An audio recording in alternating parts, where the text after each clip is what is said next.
Why didn't I do this sooner? That's the single most common thing I hear after joint replacement. Not that it was rough, not that I wish I would have waited, but sooner. Why didn't I do that sooner? So today I want to talk about why people wait and what actually waiting costs. Let me be fair about why people put off surgery. A joint replacement is a major operation. It interrupts your life, your work, your family, all your plans. There's never a convenient time, and there's never a season off. Seems like there's always a trip coming up, a wedding, a busy stretch at work, so the calendar always votes for later. There's some pain after surgery too, and people understandably worry about that. But in my experience, the biggest reason people wait is simpler. It's the unknown. You've never done it before. You don't know what's on the other side, and the pain you have today is at least familiar.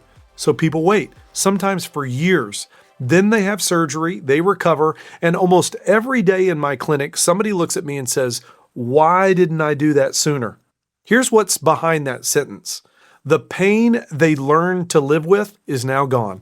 The things they had quietly given up start to come back. The walking around the neighborhood, the golf course, sleeping through the night.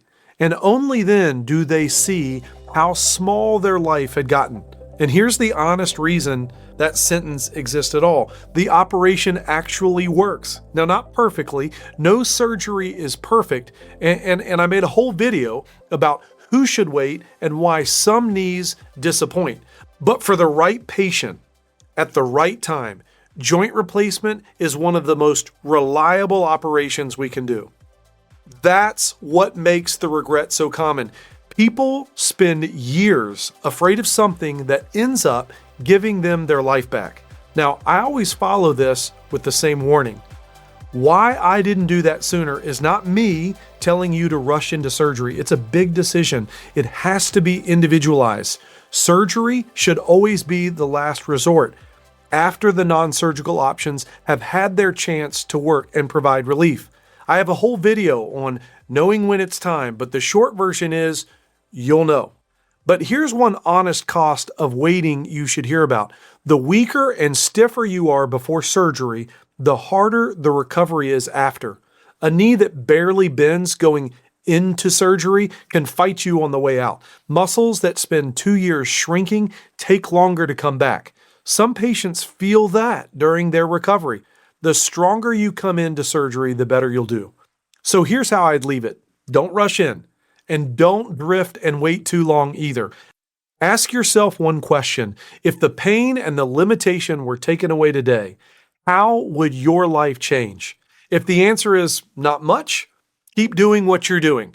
If the answer stops you for a second and you have to think about the answer, it might be time for a real conversation. There's a companion article linked in the description that goes into a lot more detail. And if you want to talk through your hip and your knee, there's a scheduling link down there too. Thanks for watching.